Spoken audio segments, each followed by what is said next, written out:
Hey, how's it going? I'm Tin from Tin Max. Lately, I have not had as much time to work on videos as I would like. It's just a busy time of year, holidays. I got 2 kids. It's a whole thing. I'm not going to get into it. But because we recently hit 1,000 subscribers, which is really cool. Cannot stress enough how cool that is. We've been doing this for five years almost. But yeah, no, that was cool. It's the end of the year. There's not really anything else coming out this year that I'm all that interested in visiting, talking about, making any videos about. Max and I are planning to do some kind of reaction discussion about the Game Awards and the nominees and what we think of all that. Hopefully that happens. We'll see. All that aside, I wanted to make something, and I thought it'd be kind of fun to go through all of the new games I've played this year. And instead of doing like a top 10 list or something like that, I don't love those kinds of things. I wanted to just kind of rank them for two reasons. One, it's better than a top 10 list, I think. And two, it would not only give me the chance to talk about games that I liked and have already talked about on this channel, but it would give me the chance to talk briefly about some that I didn't actually play on the channel. Anyway, that's what we're here to do. We're ranking all of the games I played 2024 via a tier list. Let's get into it. Starting with Alone in the Dark. That is definitely a game that released this year. I did cover it on the channel. There's a video for it if you're interested. It wasn't great. The title of the video is, I think, Alone in the Dark 2024 pleasantly surprised me. But that's mostly because I wasn't really expecting much from it. It's fine. It's not bad, I don't think. Don't spend full price on it if you're interested in checking it out. But I think it's worth a little playthrough. It's neat. It's kind of in an interesting spot because it is a remake of kind of the grandfather. If Resident Evil is the father of survival horror, Alone in the Dark is the grandfather, and it was really interesting to kind of see what that looks like being remade in a style that's very similar to what Resident Evil is today and what it became. But it just, I don't know, it doesn't have a ton going for it. The combat's fun when it works, which is not all the time. The story starts off strong with a really interesting mystery and supernatural elements, and then it just kind of peters off in a way that was very unsatisfying. But also, I didn't really care. Basically, I enjoyed my time with this game enough, but I'm never, ever gonna play it again. I guess a C. So I'm going with for that. Next, we have Slitterhead, the most recent game I talked about. One I enjoyed quite a bit despite its flaws. I think definitely not going to hit for everybody. And I think a big part of that is mostly the repetitiveness, because there is quite a bit of repetitiveness within this game. It's got some really cool ideas, and I really enjoyed how it implements them, especially in terms of the combat. The problem is there's just not a whole lot outside of that to really keep you invested. The combat's fun. I thought the story was pretty neat for the most part, but you do, in terms of like the areas you explore, the missions you do, they're just very samey. The more time you spend with the game, the more you feel that. So I think it's worth checking out. I think it's very cool. I enjoyed it, but I also totally get if people don't, it's not going to be for everyone. It's a weirder game for sure, but I liked it. I'm gonna give it, might be a little generous, I'm gonna give it an A. Next, Batman Arkham Shadow. Now, full disclosure, I haven't actually finished this game. I've actually just recently started playing it. I stole a VR set from my mother-in-law. That's a joke. If she's watching this, we're gonna give it back. Anyway, and it's cool. It's surprisingly good. I know a lot of people, when this first was announced, there's a lot of skepticism, because after another game we'll get to later releasing this year, it was an actual Batman Arkham game, and then it was revealed to be VR and exclusive to the MetaQuest, and it was like, oh great. But then it was actually it's actually pretty great. I think they did a great job translating the mechanics and gameplay elements of the Arkham games to VR in a way that works and is fun. Kind of an important detail there. The story, I think, and again, I haven't finished it, so keep that in mind. The story, I think, is really cool. It's a sequel to Origins, I believe, or it takes place before. I'm pretty sure it's after Origins. Doesn't matter. So it's still that kind of early stage of Batman's career where he's still kind of trying to figure out what exactly Batman is.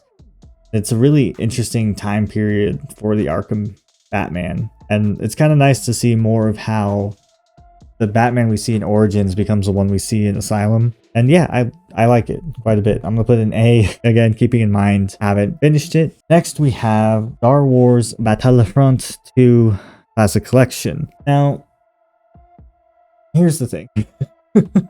I really like the original Battlefront game, Battlefront 2 specifically. Battlefront 1's fine, I guess. And the Classic Collection was a little not great, especially at launch. It still has its issues, honestly. There's still texture problems. Sometimes Max and I can't even complete a round of Galactic Conquest because we can't play Naboo without the game crashing. But I still kind of like it. I mean, all of that aside, it's still Battlefront 2 at its core. It's Battlefront 2 I can play on my PlayStation 5. It looks better. PC version of Battlefront 2 also looks great, especially if you mod it. It's mostly just the element of it being playable on my PS5 so easily. Me and my wife play it all the time. I even play it with my 4-year-old son. But it's just a really fun game at its core. And to be honest, there's a lot of elements of what was wrong with it at launch that just kind of didn't affect me. Because, I mean, a lot of the issues were related to like servers and internet connectivity and all that crap and the people who play online. I didn't deal with any of that because I don't play online. I don't like people enough to play video games with strangers. So I didn't really have to deal with that. And again, like I said, there are still a lot of issues with it. And also, that being said, I did platinum it. I've sunk a lot of time into this game. It doesn't. If it worked, if it weren't for all the very numerous amounts of negatives, I would give it an S because it's Battlefront 2. It's one of my favorite games ever made, which gives it a strong lead. But it doesn't deserve an S. Let's just be real. It was kind of a mess of a port. There's a lot of seemingly like laziness involved with it. So I am not giving it S. Still gonna give it an A. Very, very generous A. Generous A. Next, we have Final Fantasy VII Rebirth, the second in the remake series of Final Fantasy VII, covering the middle part of the story, I guess. It's definitely bigger than the first one in terms of scope, scale, and it's long.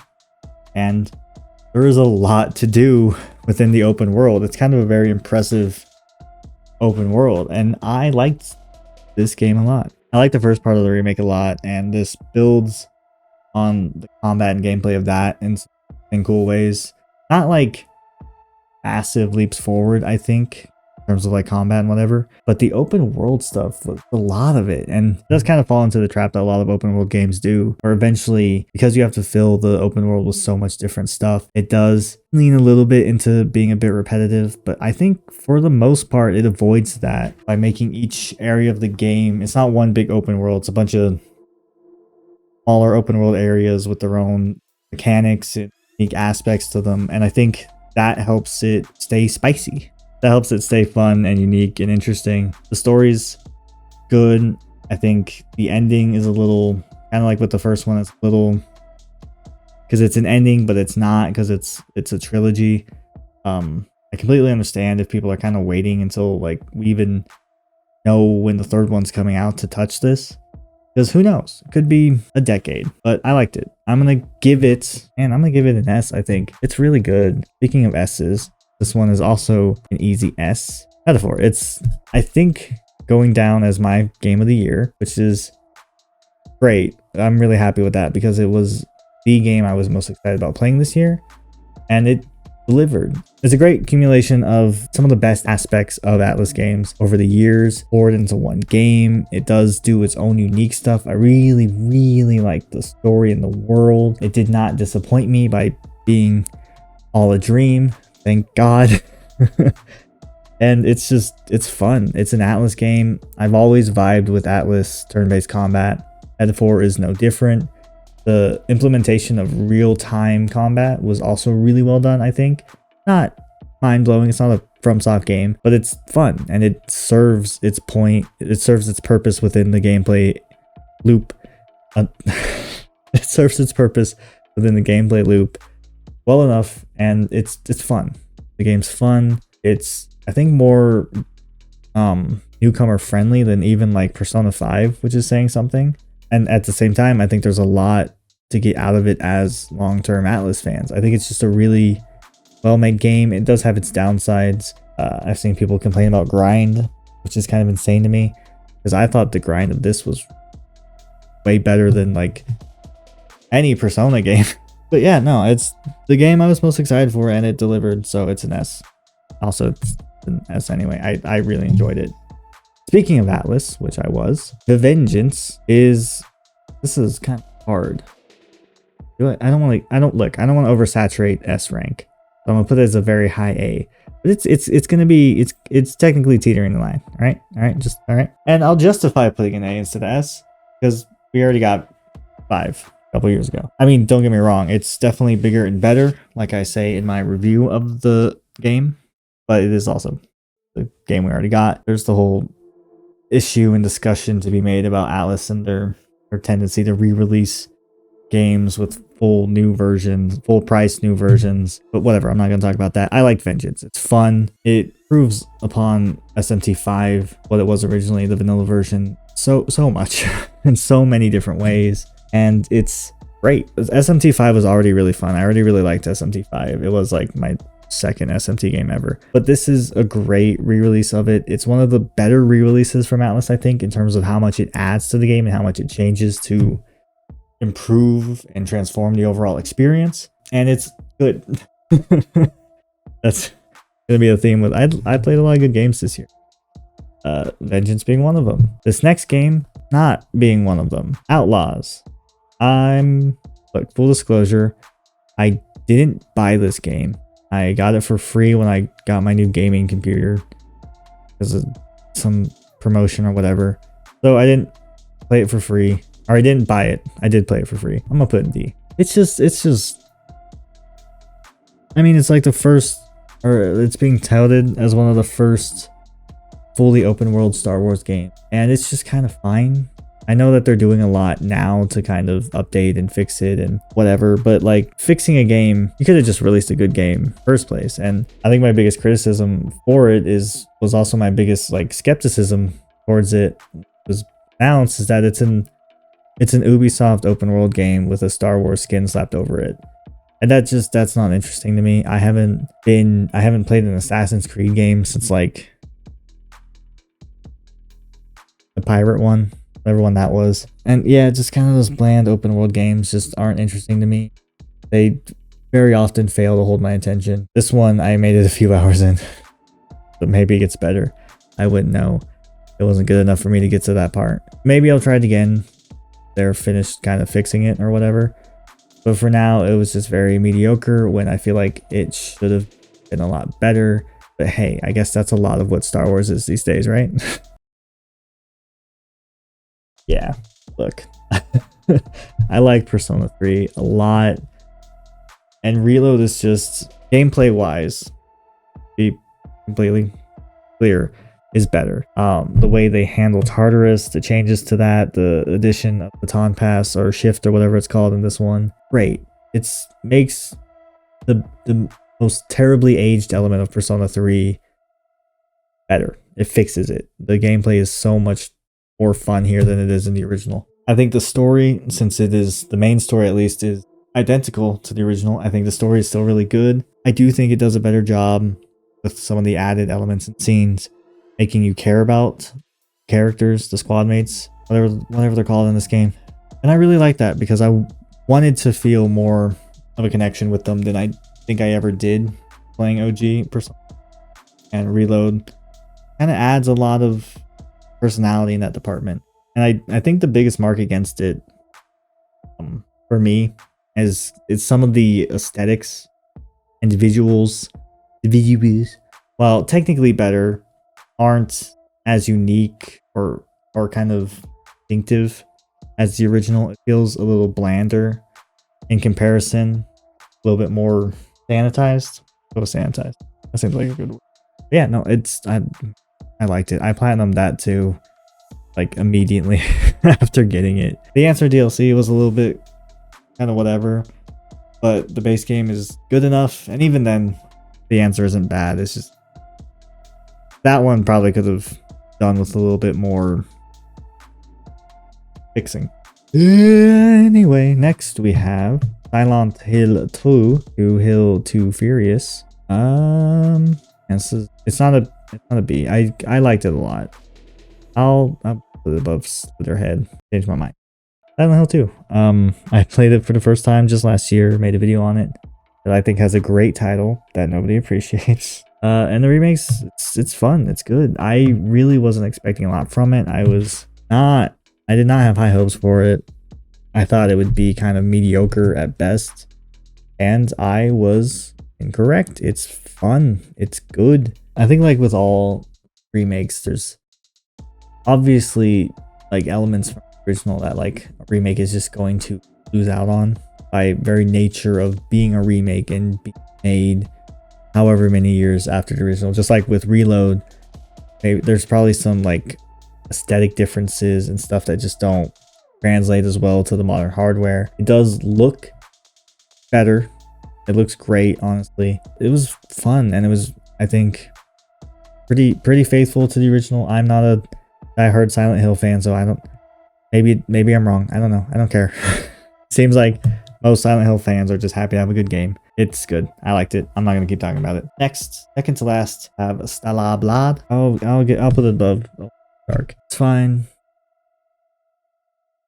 It's a pretty alright action game. In terms of it being an action game, it is quite fun. I think the combat is engaging, and there are some unique elements to it.